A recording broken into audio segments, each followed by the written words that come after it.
Querido, uma das coisas mais gostosas de servir a Jesus, de caminhar na vida cristã, é ter intimidade com Deus. Como é gostoso ter intimidade com Deus. Saber que a qualquer momento, sem constrangimento nenhum, você tem livre acesso ao altar de Deus. Você tem livre acesso à atenção de Deus para as nossas vidas. Como é bom ter intimidade. Saber que você ora e saber que você tem um Deus que te ouve. E saber que você tem um Deus que está com as mãos estendidas para nos salvar, para nos curar, para nos libertar. Como é gostoso saber isso. Isso é uma lição que nós, como cristãos, jamais devemos cair no esquecimento. Obrigado, querido. De nós podermos caminharmos e sabermos que nós temos intimidade com Deus. Há uma luta muito grande. Tem pessoas que expressam Deus, conhecem Deus, mas não têm intimidade com Deus. Intimidade, você conhece os desejos de uma pessoa. Intimidade, você conhece o gosto dessa pessoa. E quando nós nos relacionamos com Deus, através da palavra, através do relacionamento do Espírito Santo, você vai conhecendo os desejos do coração de Deus. Nessas intimidades, outra coisa muito gostosa que acontece na caminhada, são as experiências com Deus.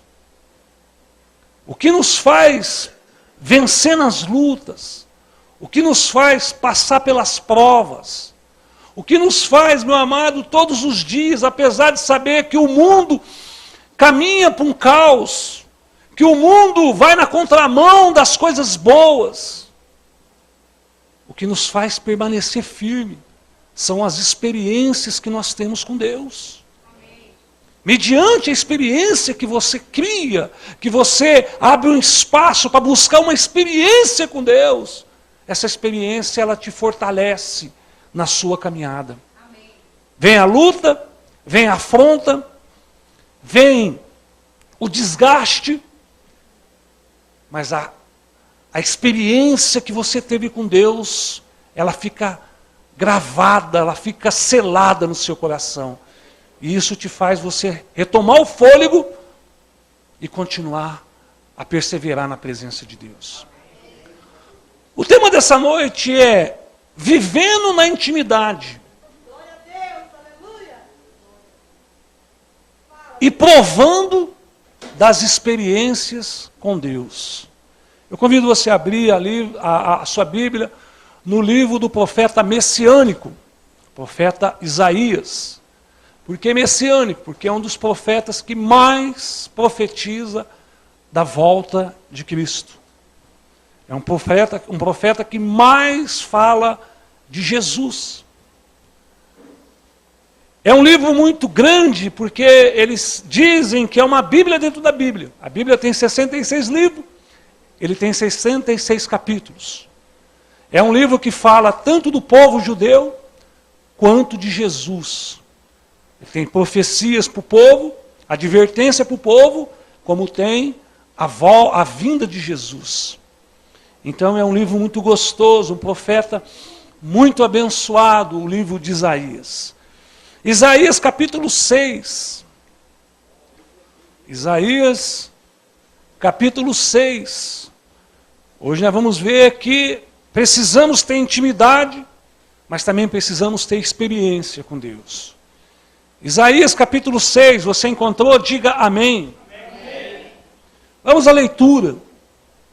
Isaías capítulo 6, versículo 1 fala: no ano da morte do rei Uzias, eu vi o Senhor assentado sobre um alto e sublime trono, e as suas abas das suas vestes enchia o templo. Serafins estava por cima dele, cada um tinha 6 asas, com 2 cobria o rosto, com 2 cobria os seus pés, e com 2 voava. e clamava uns aos outros, dizendo: Santo, Santo, Santo é o Senhor dos exércitos. Toda a terra está cheia de sua glória. As bases do limiar se moveram à voz do que clamavam, e a casa se enchia de fumaça. Então disse eu: ai de mim, estou perdido, porque sou um homem de lábios impuros, e habito no meio de um povo de impuros lábios. E os meus olhos viram o Rei, o Senhor dos exércitos. Então, um dos serafins voou a mim, trazendo na mão uma brasa viva, tirada do altar com uma tenaz. Com a brasa, tocou a minha boca e disse: eis que ela tocou os teus lábios. A tua iniquidade foi tirada. Repete comigo: a minha iniquidade foi tirada. E o perdoado os teus pecados. Fala: os meus pecados foram perdoados. Amém. Depois disso, ouvi a voz do Senhor que dizia: a quem enviarei? Quem há de ir por nós? Disse eu: eis-me aqui, envia-me a mim. Curva sua cabeça, só mais um minuto. Pai, nós te adoramos por esse culto, por essa data tão preciosa, por esse encontro que o Senhor marcou com a tua igreja, por esse culto de celebração, de ceia, por esses lários representados nessas cadeiras, pela tua igreja gloriosa aqui, meu Pai, nesta noite. Pai, eu te glorifico, Deus, porque o Senhor nos dá o privilégio de esta noite poder adorar o Senhor com os nossos louvores, poder te glorificar com a nossa presença neste lugar, poder ouvir a tua voz, ouvir o clamor, meu Pai amado, do teu coração sobre nós. Por isso, nessa noite, nós fazemos um pedido: abra os nossos ouvidos espirituais, abra o nosso coração, fala aquilo que nós precisamos ouvir, não o que queremos, mas aquilo que nós precisamos ouvir, pelo poder do nome de Jesus. E como igreja do Senhor, nós tomamos posse agora de toda a autoridade delegada a cada um de nós neste lugar. E nós mandamos embora deste lugar tudo que não provém do Senhor. Todos os demônios estão amarrados, repreendidos e expulsos deste lugar pelo poder do nome de Jesus. A única coisa que queremos aqui é a tua graça, é o mover do teu Espírito, é a unção de Deus, pelo poder do nome de Jesus. Amém. Querido, quando nós estudamos a Bíblia, nós aprendemos muitas coisas. Se você começar a estudar, você vai ver muitas características daquilo que Deus espera da igreja, daquilo que Deus conta com a igreja. O livro de Isaías é um livro muito gostoso de se estudar, um pouco difícil de ser compreendido em algumas áreas, mas é um dos livros e um dos profetas que teve muita intimidade com Deus. É um dos profetas que se entregou mesmo, é um dos profetas que foi muito usado por Deus, é um dos livros maiores da Bíblia, pela sua extensão, dá para se dizer o tanto da sua intimidade que esse profeta teve com Deus. Mas o seu chamado, ele não começou dessa forma. Nós entendemos que, se você for estudar ao pé da letra, você vai ver que Isaías, ele veio de uma família de classe alta. Diferente de outros profetas, Isaías veio da realeza. Isaías veio, meu amado, de um lar de riquezas, de um lar abastardo. Isaías veio, meu amado, de uma linhagem sacerdotal. Isaías veio, meu amado, de famílias ricas. Diferente de alguns outros profetas, Isaías, ele não veio de um sofrimento. Isaías começou o seu chamado como profeta no reinado do rei Uzias. Quem foi Uzias? Uzias foi um rei, meu amado, muito abençoado. Um rei que começou o seu ministério debaixo da temência da mão de Deus. Um rei, meu amado, que foi inteligente. Deus deu inteligência. Se você for ler lá em 2 Crônicas, você vai ver o reinado desse rei, como que Deus deu inteligência a Uzias. Uzias inventou, meu amado, a arma de projetar pedras no inimigo. Foi Uzias que inventou. Deus deu o privilégio dele inventar isso. Uzias foi um homem, meu amado, que conseguiu muitas riquezas, conseguiu reinados. Mas foi um homem que morreu longe das promessas. Foi um homem que morreu debaixo de uma desobediência. Ele morreu debaixo, leproso. Ele morreu afastado da realeza pela sua desobediência. Quando ele se tornou um rei poderoso, a arrogância entrou no seu coração. E ele comete um pecado mortal, aonde ele entra no templo e ele queria fazer o incenso. E os profetas que tinham, o sumo sacerdote que tinha esse direito, entra e avisa ele, mas ele não obedece. E Deus marca ele com uma lepra e ele tem uma morte triste. Uma morte afastada. Pensa num homem que serviu a Deus, foi usado na mão de Deus, um homem que trouxe um avivamento para o povo de Israel, que no final do seu chamado entra numa desobediência total. Isaías era parente do rei Uzias. Ele vinha da família do rei Uzias. As profecias do profeta Isaías, até o capítulo 6, eram profecias amargas. Eram profecias, meu amado, que trazia mais uma advertência para o reinado do rei Uzias. Se você for ler o capítulo 1 do profeta Isaías ao capítulo 6, você vai ver um profeta que é mais profeta do rei do que de Deus. É mais profeta, meu amado, dos comandos de um reinado do que do próprio Deus. E o versículo 6 começa no ano da morte do rei Uzias.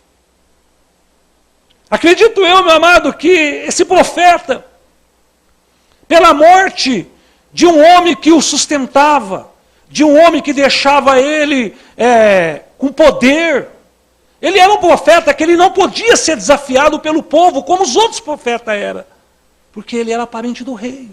Ele era um profeta que ele tinha o quê? A costa larga, uma proteção. Era dessa forma o chamado. Foi dessa forma que começou Isaías. Acredito eu que na morte desse ano, o profeta subiu ao templo para poder dizer assim, cansei. Morreu agora a minha cobertura. Morreu a quem eu confiava. E a palavra de Deus fala que no capítulo 6, ele tem uma nova intimidade com Deus. Um novo encontro com Deus. As suas profecias eram firmes, mas eram as profecias, meu amado, aonde não vinha um respaldo da parte de Deus, até o capítulo 6. Depois da morte, Isaías buscou algo para a sua vida, que mudou a sua vida. A pergunta é, querido, nessa noite, o que tem que morrer na sua vida para você ter intimidade e experiência com Deus? Qual é o seu Uzias? Essa é a pergunta que vai dar início àquilo que o Espírito Santo quer trabalhar nas nossas vidas. O que tem nos atrapalhado de ter uma experiência com Deus verdadeiramente? Você vai ver aqui, meu amado, que o profeta, do capítulo 6 até quando termina, é um outro profeta. Mas até o capítulo 6, você vê a diferença. Então nós vimos aqui a vida de dois homens, duas vidas de uma mesma pessoa. Duas etapas de suas vidas. Uma antes e uma depois. Mas isso só se deu porque o versículo 1 começa: no ano da morte do rei Uzias. Quando morreu Uzias, ele já não ia ter mais o quê? A confiança no homem. Ele já não ia ter mais o quê? A proteção de um rei. Aí ele precisou se tornar um profeta verdadeiro. E todo profeta, ele tem que ter intimidade com Deus. Aliás, toda igreja tem que buscar ter intimidade com Deus. Toda igreja, meu irmão, tem que buscar experiências com Deus. 3 pontos o Espírito Santo quer falar muito forte ao nosso coração. Primeiro ponto dessa noite, que tem que morrer hoje na sua vida. A Bíblia, ela nos dá alguns recados. A primeira coisa, querido, que eu acredito, se você fosse catalogar uma série de coisas que deveria ser arrancado, ter que morrer na nossa vida, para nós podermos ter intimidade com Deus, haveria muitos. Mas eu quero aqui passar algumas que eu acredito ser muito importante. A primeira coisa que eu acho que tem que morrer nas nossas vidas é a prática da iniquidade. Primeira coisa que você tem que sepultar na sua vida é a prática da iniquidade. O próprio Isaías, no capítulo 59, versículo 2, fala que as iniquidades fazem separação entre vós e o vosso Deus. Se hoje eu começaria para matar alguma coisa, para poder ter intimidade com Deus, a primeira coisa que nós temos que matar é a iniquidade. O que é iniquidade? É tornar o pecado normal. Isso é iniquidade. É não sentir culpa pelo pecado. Isso é iniquidade. De tanto uma pessoa cometer o mesmo pecado ou coisas erradas, ela não se arrepende, pois acha o que faz absolutamente normal. Isso é iniquidade. É a prática do pecado contínuo. A iniquidade, meu amado, é aquele pecado que ele vive continuamente na vida da pessoa. A pessoa busca Deus, mas não abandona determinado pecado. Isso é uma iniquidade. A pessoa busca algo em Deus, mas ela está sempre escravo daquele pecado que leva para a lama. E o inimigo ele não é bobo. O inimigo, para te humilhar, o que ele gosta de fazer? Ele gosta de te dar corda.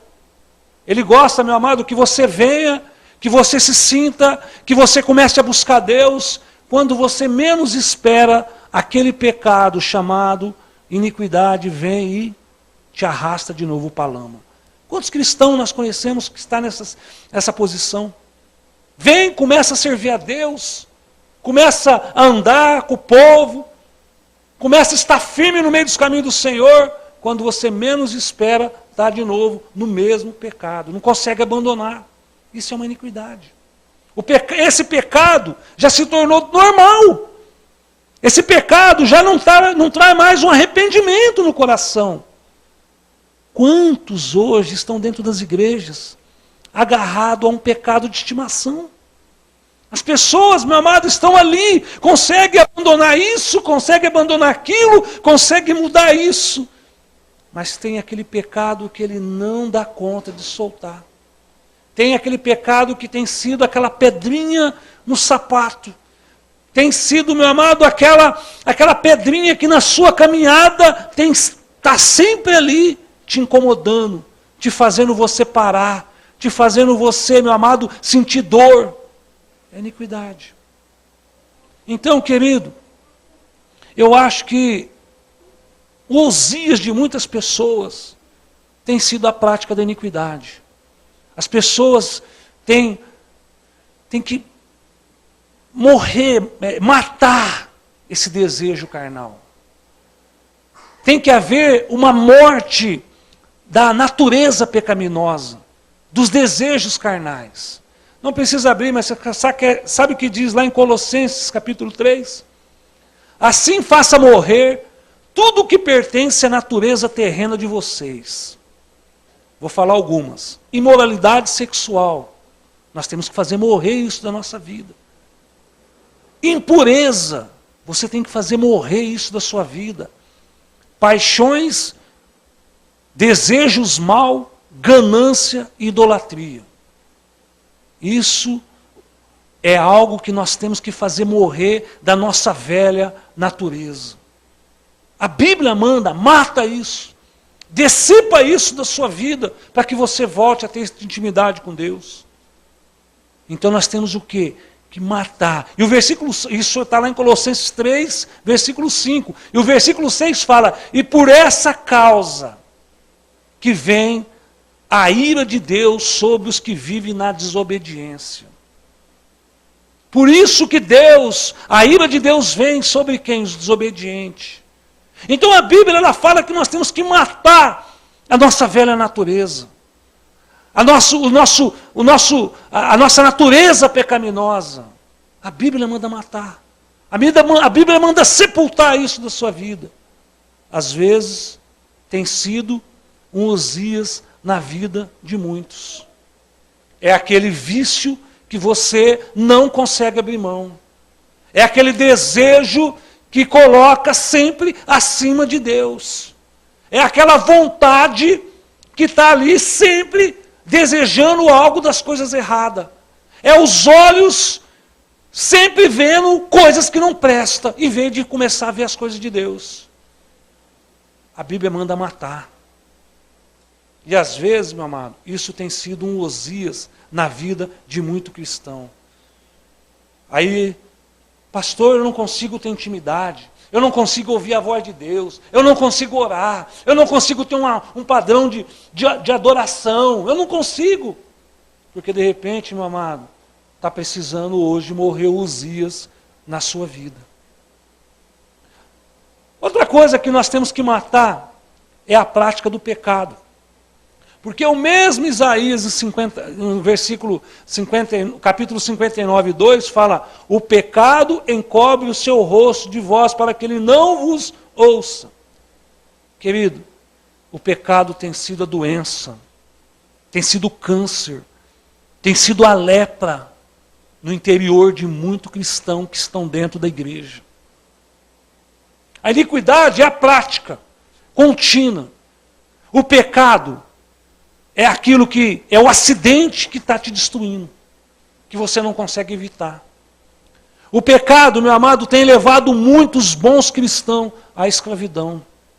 Ser escravo do diabo porque comete pecado, vive numa vida pecaminosa. O pecado, meu amado, ele tem o quê? Ele tem destruído. Ele tem sido um empecilho para as bênçãos do Senhor. Deus tem o quê? Tem muitas bênçãos para a igreja, meu amado. E sabe por que muitos não conseguem tomar posse? Por causa do pecado. Por estar vivendo uma vida pecaminosa. Por estar, meu amado, debaixo de um pecado. O pecado, meu amado, tem sido o quê?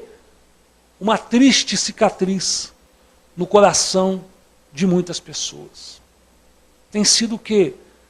Tem sido a disciplina de Deus contra o pecado. Lá em 1 Pedro, não precisa abrir, está aqui, ele mesmo levou em seu corpo os nossos pecados sobre o madeiro, a fim de que morrêssemos para o pecado e vivêssemos para a justiça.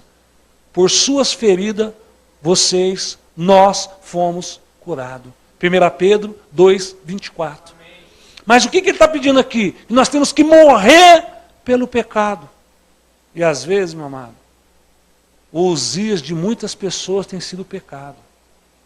E a Bíblia manda matar. A Bíblia manda a gente morrer para o pecado, morrer para a iniquidade, morrer para uma vida pecaminosa, por desejos carnais. É a Bíblia que está mandando. Eu quero ter intimidade com Deus, mas querido, Deus é santo. Querido, a Bíblia diz aqui que um pedacinho da orla do vestido, das vestes de Deus, ela enche todo o templo. Aqui não está dizendo que o próprio Deus desce para encher com glória. Ele fala aqui o quê? Olha que o versículo 1. No ano da morte do rei Uzias, eu vi o Senhor assentado sobre o alto sublime trono, e as abas de suas vestes enchia o templo. A veste de Deus derrama a glória sobre o templo de Deus. Não é nem a presença de Deus, é a veste de Deus, querido. Você já imaginou, quando nós começamos a adorar aqui, que o céu se abre, sabe o que desce sobre a igreja? As vestes de Deus. Ele está sentado lá no seu trono, e as vestes vêm sobre a igreja, e enche o trono de glória. Olha que bênção. Mas a Bíblia fala que nós temos que matar a iniquidade. Temos que matar uma vida de pecado. Outra coisa, querido, que se nós tivermos que matar outro Uzias na vida de muitas pessoas, é a alta confiança. O homem confiar em si mesmo. O homem, meu amado, achar que ele pode, que ele está no comando, que ele não precisa de Deus. E às vezes, meu amado, a alta confiança tem sido Uzias na vida de muitas pessoas. Eu não preciso de Deus. Eu não preciso orar. Eu não preciso ir na igreja. Para quê? Eu tenho Deus no coração. Sabe o que significa isso? Autoconfiança. Sabe o que a Bíblia fala em Jeremias? Maldito o homem que confia no homem e faz do quê? Da força do seu braço. Maldito o homem. Jeremias fala isso. A Bíblia chama do quê? De maldito aquele que confia em si mesmo, que confia nas suas forças, que confia no seu eu, que confia no que você pode chegar. Amado, Isaías confiava em Uzias. Isaías, ele confiava no mandado de Uzias, naquilo que Uzias podia fazer, falar, determinar e decretar. Ele mandava nisso. Tem muitas pessoas, meu amado, que confiam em homens. Quantas pessoas hoje estão frustradas dentro das igrejas, por pessoas, por ser humano, por comedor de arroz e feijão como todo mundo. Se você pegar hoje, meu amado, uma boa parte das pessoas que estão desviadas dos caminhos do Senhor, não estão desviados porque Deus deixou na mão, estão desviados porque o homem errou, porque o homem pecou, porque o homem foi enganado. Quantos estão hoje, meu amado, olhando para homens e perdendo a caminhada com Deus? Está na hora, querido, de nós termos a nossa visão só no trono da glória, não é em homens. Porque homem, meu amado, se não desagrada a Deus, Deus tira e coloca outro aqui. Por isso que nós não podemos, meu amado, confiar em homens. A Bíblia chama do quê? De maldito aquele que confia em si próprio. Maldito aquele que confia no homem. E tem muitas pessoas que têm confiança em homem. E eu vou te falar, a autoconfiança tem sido o Uzias na vida de muitas pessoas. Tem que morrer o Uzias hoje. Hoje tem que sepultar o Uzias na sua vida. Para você voltar a ter intimidade, para você voltar a ter experiência com Deus. Intimidade. Outra coisa que eu acho que nós deveríamos sepultar hoje, que tem sido um Uzias na vida de muitas pessoas, é a confiança nas riquezas, a confiança no dinheiro. Tem pessoas, querido, que pagam alto preço para viver nas riquezas. As pessoas, meu amado, têm abrido mão de certas coisas. Têm abrido mão, meu amado, de uma presença constante com Deus. Para poder sempre estar ganhando um pouco mais. Porque quem serve ao dinheiro, meu amado, ele nunca se farta. Sabe o que ele vai estar? Sempre querendo mais. Quem começa, meu amado, a abrir mão de coisas espirituais, de cultos, de momentos com Deus, vai estar fazendo a maldição do Egito, olha lá, está buscando a Deus, dobra a carga de trabalho que ele larga a mão de buscar Deus. Essa maldição foi Faraó no Egito, quando o povo começou a buscar Deus. O que Faraó mandou fazer? Dobra a carga de trabalho. põe trabalho na vida deste povo que eles largam a mão de buscar Deus. E o Osias, na vida de muitas pessoas, é a confiança nas riquezas. Sabe o que a Bíblia fala? Por amor ao dinheiro, é a raiz de todos os males. Algumas pessoas, por cobiçarem o dinheiro, se desviam-se da fé e se tornam a si mesmo, como muitos, em sofrimento. Isso está lá em Timóteo 6,10, 1 Timóteo 6,10. Então, querido, se hoje nós tivéssemos que começar a matar alguns Osias aqui, a sepultar alguns Osias, o primeiro seria a prática da iniquidade, a prática do pecado, a confiança no homem e a confiança nas riquezas. E por último, que tem sido um Osias na vida de muitos, é a desobediência. Osias se tornou um homem desobediente. Osias, meu amado, poderia ter a sua história escrita de uma forma muito melhor, de como ele andou com Deus, poderia ter terminado muito melhor. Mas o que aconteceu? Osias se tornou um homem desobediente. E você sabe o que tem acontecido hoje? Na vida de muitos, a desobediência. As pessoas hoje, meu amado, elas têm desobedecido demais. Sabe o que a palavra de Deus fala? Lá em 1 Samuel 15, 22. Porém Samuel disse: porventura o Senhor tem tanto prazer em holocausto e sacrifício, como que se obedeçam a palavra do Senhor. Eis que obedecer é melhor que sacrificar. É Samuel dando um conselho, sabe para quem? Para Saul. Querido, quantos hoje têm pagado um alto preço por desobedecerem a Deus, desobedecerem às vezes pastores, desobedecer às vezes líderes, têm pagado um alto preço. Tem sofrido na desobediência. Você sabe qual tem sido o mal de muitos cristãos afastados dos caminhos do Senhor? Desobediência. Desobedecer. Quantos jovens hoje não vencem por desobedecer aos seus pais? Poderiam ser, meu amado, jovens muito abençoados, mas não são porque desobedecem aos seus pais. Quantas pessoas não crescem na vida espiritual por desobedecer a palavra de Deus? E a palavra fala aqui o quê? Que Deus tem não tem prazer em holocausto, mas Ele tem prazer em quem obedece a palavra dEle. Está na hora de nós obedecermos a palavra de Deus. Sabe por quê? A desobediência tem sido um Osias na vida de muitas pessoas. E tem que sepultar. Tem que morrer. Hoje é noite, meu amado, de você voltar a ter uma intimidade, aonde o céu se abrir sobre a sua vida, aonde você voltar mesmo a ter experiência com Deus. Mas isso só se deu na vida de Isaías, quando Uzias morreu. A primeira experiência que ele teve foi ver os céus abertos. Mas quando? Na morte do rei Uzias. Tem muito cristão, querido, que precisa hoje matar Uzias para voltar a ter intimidade com Deus. Tem muito cristão, meu amado, que tem aqui usado da iniquidade, tem usado do pecado, tem usado da alta confiança, tem usado da confiança nas riquezas, tem usado da desobediência e estão se destruindo, porque tem sido Uzias na sua vida. Mas olha para o seu irmão e fala: hoje eu sepulto Uzias. Amém? Glória a Deus. Então, querido, o primeiro ponto aqui é o que tem que morrer hoje. Hoje tem que morrer a iniquidade, tem que morrer o pecado, tem que morrer essa alta confiança em si mesmo. Tem que morrer, meu amado, esse desejo que te leva a sacrifício, a escravidão pelas riquezas. Tem que morrer isso hoje.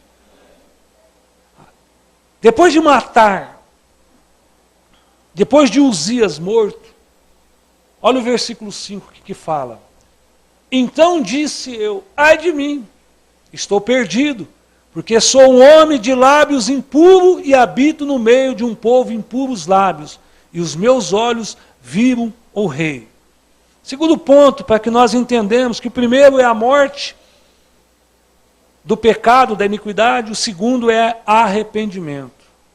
Arrependimento, ela é a chave para a intimidade e experiência com Deus. Se Jesus fala que a porta é estreita, existe uma porta. E a intimidade, o arrependimento é a chave que abre essa porta.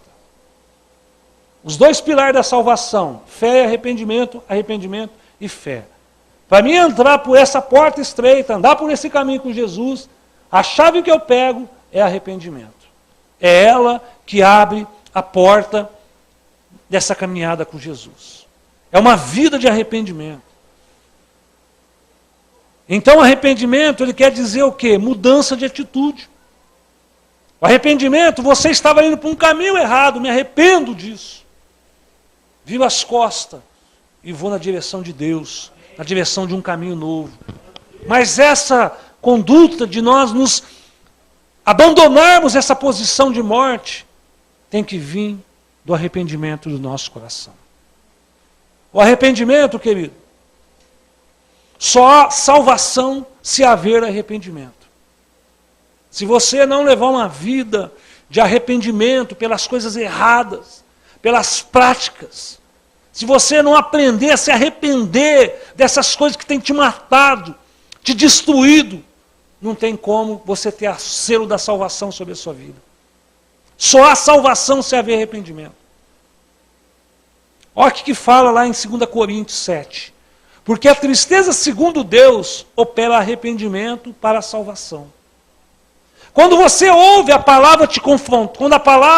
Você ouve a palavra e a palavra te confronta. E quando ela trabalha em cada área da sua vida, que você está, de repente, andando na contramão de Deus, a primeira coisa que gera é uma tristeza no nosso coração. Poderia ser melhor. Poderia render mais. Poderia estar mais nos pés do Senhor. Gera um arrependimento. Você pode ver, querido, que quando se fala de santidade, a primeira coisa que a igreja sente é uma tristeza.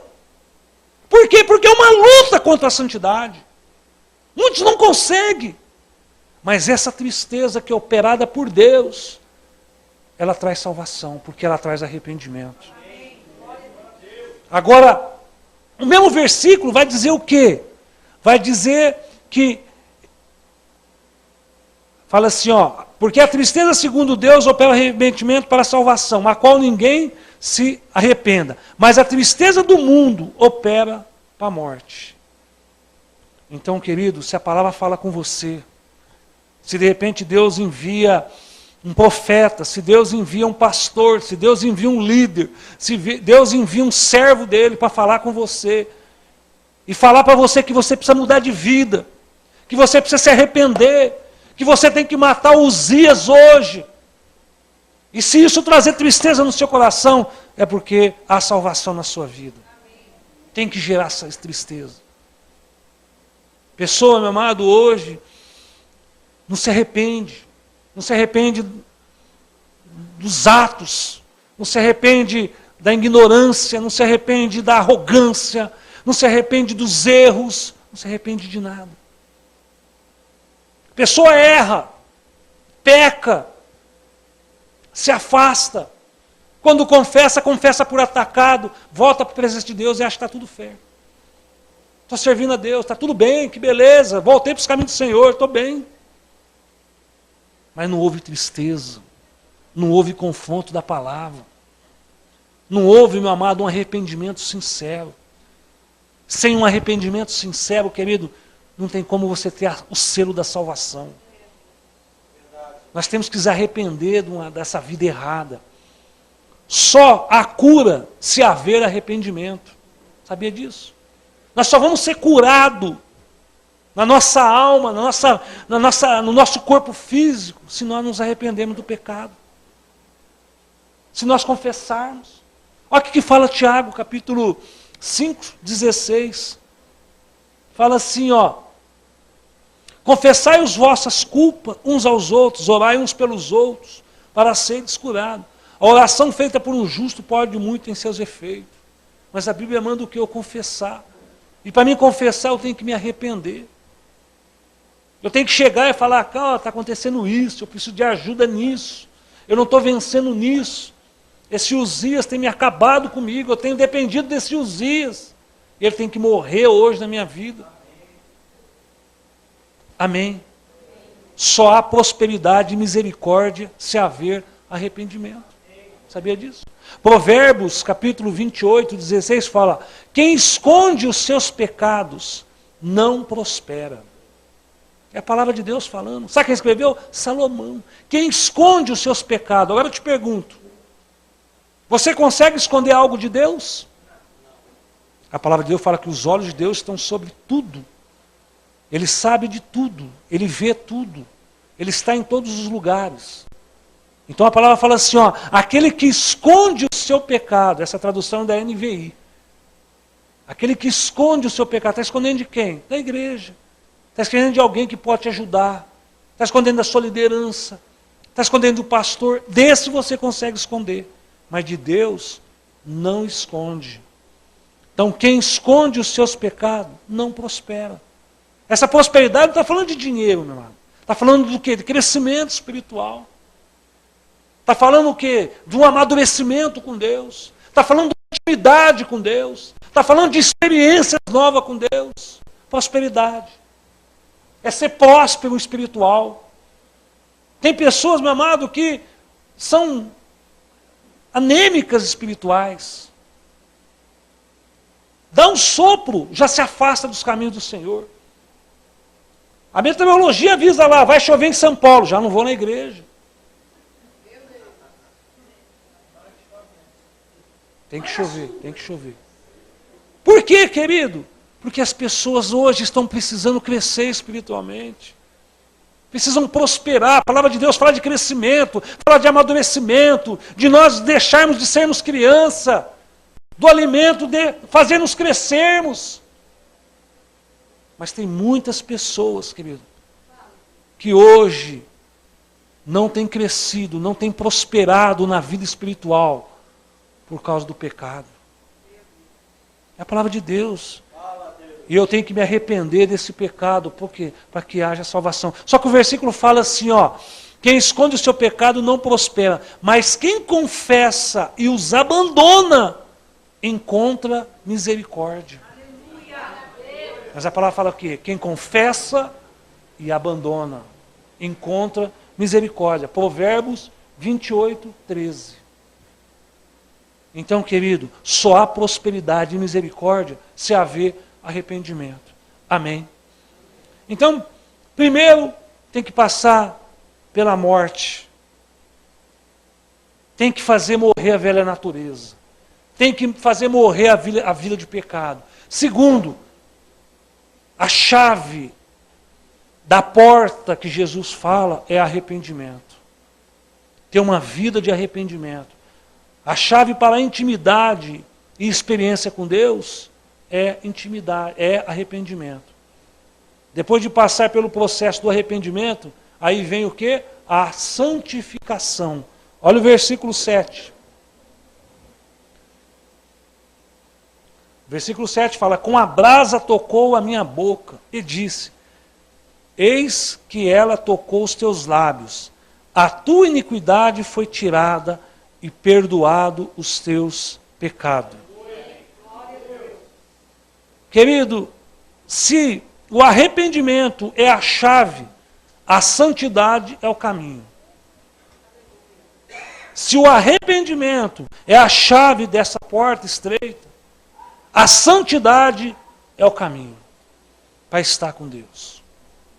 A santidade me faz gerar o quê? Intimidade. A santidade gera o quê? Experiência. E é o que está faltando hoje para a igreja do século 21. Intimidade e experiência.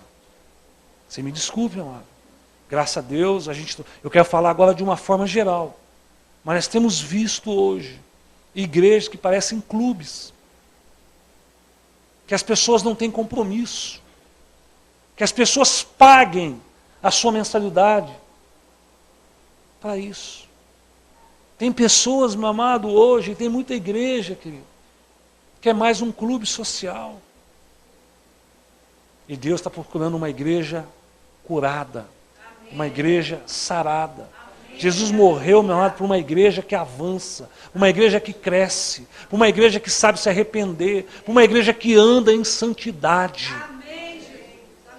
Quanto tempo faz que você já não entra numa intimidade com Deus?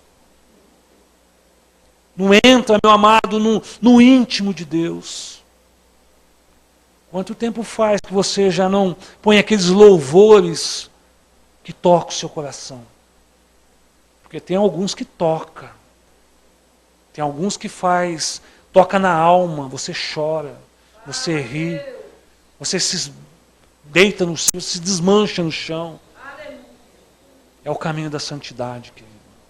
Santidade é muito importante na caminhada com Cristo. É a confirmação da salvação.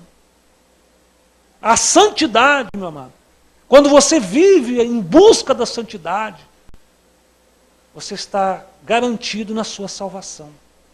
O dia que você perder o caminho da santidade, posso dizer para você, querido, que você pode correr o risco de ter o seu nome apagado do livro da vida. Que isso, pastor? Deus apaga? Apaga. Está lá em Êxodo, capítulo 32, versículo 32. O pecado faz apagar o livro, faz apagar o nome. A santidade, querido, me dá garantia de eu ser salvo. A busca à santidade, meu amado, eu durmo tranquilo, que se Jesus voltar, eu estou salvo. A busca na santidade, meu amado, pode tocar trombeta, a hora que for, que eu estarei na glória com meu Deus. A busca à santidade, meu amado, não vai afrouxar as cordas, não vai dar tempo de olhar para o pecado, não vai ter tempo, meu amado, de pensar na iniquidade, não vai dar tempo, meu amado, de ficar correndo atrás da riqueza, não vai dar tempo de eu ter confiança em mim mesmo, não vai ter tempo de eu ser desobediente. A busca à santidade. Lá em Hebreus 12 fala, segue a paz e a santificação, sem a qual ninguém verá ao Senhor ou a Deus. A santificação. A santificação, meu amado, é a consciência de uma entrega total nas mãos de Deus. Você está disposto a isso? De falar, Deus, hoje eu estou aqui como um vaso quebrado. E o Senhor é o oleiro. Eu me entrego nas tuas mãos. Faz, quebra tudo que precisa, mata tudo que está errado e faz de novo. Está disposto a fazer isso? Isso é santificação. Isso é a busca da santificação. Santificação, meu amado, é confiar no oleiro. Confiar naquele que pode transformar a sua vida num vaso de honra. Isso é a busca para a santificação. Santificação arranca iniquidade, abrasa. O que o Serafim fez? Pegou uma tenaz, não é aquela cola que cola papel, não. Tenaz é aquele pegador, uma pinça lá, que ele pegou a brasa, foi lá e pôs na boca de Isaías. Estou santificando. A santificação arranca a iniquidade. A busca a Deus não te dá margem para você ficar pensando na velha natureza. A busca a Deus, meu amado, não tem desejo de ressuscitar o velho homem. É a santificação. O que Isaías fez? Buscou a santificação. Aí, querido, a santificação, meu amado, ela traz o quê? Perdão para as nossas vidas. Se eu busco a santificação em Deus, se eu busco a santificação de Deus, se eu estou buscando santificação, estou buscando intimidade, estou buscando experiência, eu estou buscando o quê? A salvação constante. Estou abandonando uma vida de pecado.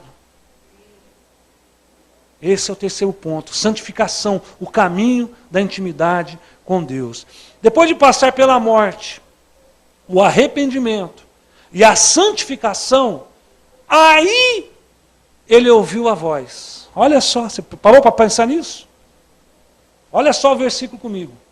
Versículo 8. Depois disso, depois do quê? Depois, meu amado, de sepultar Uzias. Depois do quê? De ele se arrepender. Depois dele passar pelo processo de santificação. Depois disso, ouvi a voz do Senhor. Depois disso, concluindo, meu amado, depois desse processo, nós conseguimos ouvir melhor a voz de Deus. Se não haver hoje um Uzias morto na sua vida, se não haver arrependimento, e se não haver, meu amado, santificação, você pode estar ouvindo vozes erradas. Essas vozes podem ser engano do seu próprio eu. Essas vozes podem estar te levando você para uma vida de escravidão. E você está achando que é Deus. Porque a voz para ouvir Deus tem que ter um coração aquebrantado. Tem que ter uma busca constante pela santidade. Porque quando eu busco a santidade, quando eu busco intimidade, eu estou atrás de experiência com Deus que me faz vencer todos os dias. Amém? Agora, querido, sabe o que me chama a atenção nesse texto? Principalmente nesse versículo 8. Que olha aqui, depois desse processo tudo, ele ouviu a voz de Deus. Não é isso que o versículo está dizendo? Deus agora podia falar assim, vem cá, meu amigão, que bom, que legal, eu vou te contar quando eu fiz o mundo, eu vou te contar quando eu fiz as maravilhas. Você viu o que Deus falou para ele? Deus fez uma pergunta. Deus não falou, você tem que ir. Você é obrigado a ir. Deus não fez isso. A voz que ele ouviu de Deus foi o quê? Uma necessidade da raça humana. Você viu o que ele fala? Depois de todo esse processo, ele podia ver Deus cantando um lindo louvor. Ele podia ter Deus falando, vou te fazer você um homem muito próspero. Eu sou o dono de todo o ouro e toda a prata. Não, meu amado. Sabe qual foi o desejo do coração de Deus? Aqui que eu acho interessante. Quando há intimidade, você conhece o desejo do coração de Deus. Sabe o que Deus fala? Depois disso, ouvi a voz do Senhor que dizia, a quem enviarei? Quem irá por nós? Olha só, meu amado. Ele viu ali Deus, ele viu os anjos, ele viu o trono, ele viu a glória, ele viu a fumaça. Ele passou por esses processos. Ele passou pelo arrependimento, passou pela santificação. E quando Deus fala, Deus vê a necessidade da raça humana. Quem eu vou enviar? Quem vai por nós? Quando há intimidade, nós conhecemos o desejo do coração de Deus. Se Deus, meu amado, se Ele quiser, Ele pode. Mas se Deus enviasse agora algo do céu, sabe o que Ele vai pedir? Igreja, vão aos perdidos. Igreja, vão pregar a palavra de Deus. As pessoas estão indo para o inferno, estão morrendo, porque não tem quem vá buscá-los, quem vai pregar.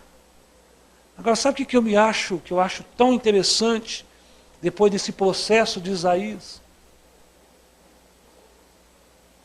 Que Deus fala, que Deus pede, Ele fala, eis-me aqui.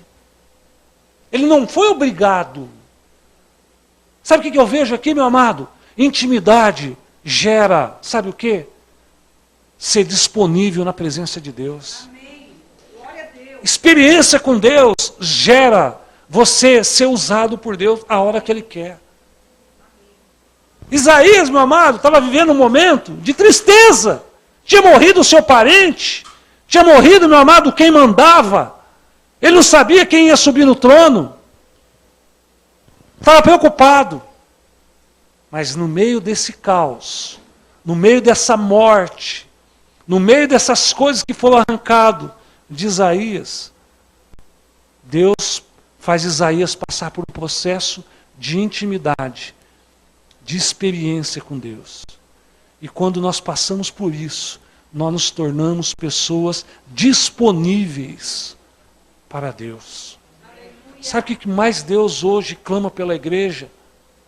Igreja, seja disponíveis para que eu possa usar a vida de cada um, aonde vocês estiverem. É isso, querido. Às vezes nós não estamos disponíveis para Deus. Às vezes nós estamos preocupados com tantas coisas. Precisamos disso. Deus quer fazer, Ele quer.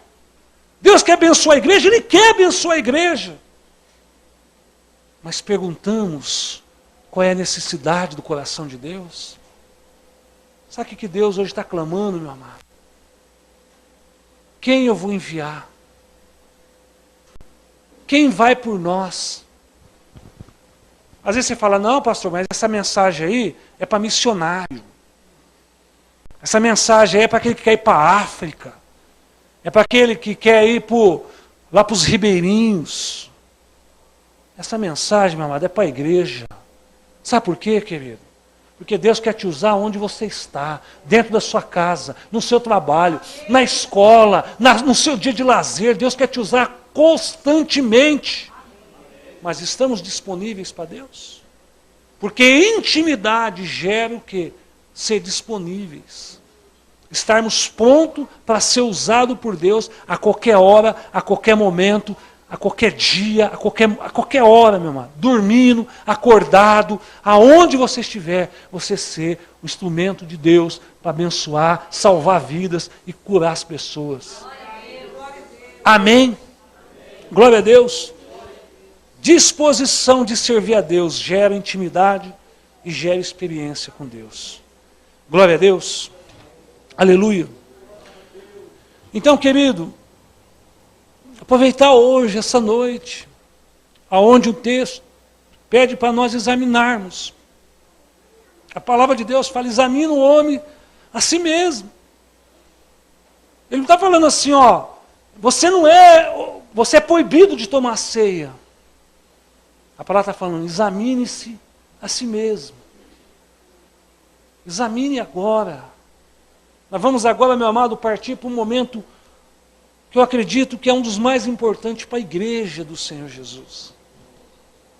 Aqui, querido, nós estamos com os elementos que se torna o maior símbolo de crescimento para a igreja, de cura para a igreja, que é a ceia do Senhor.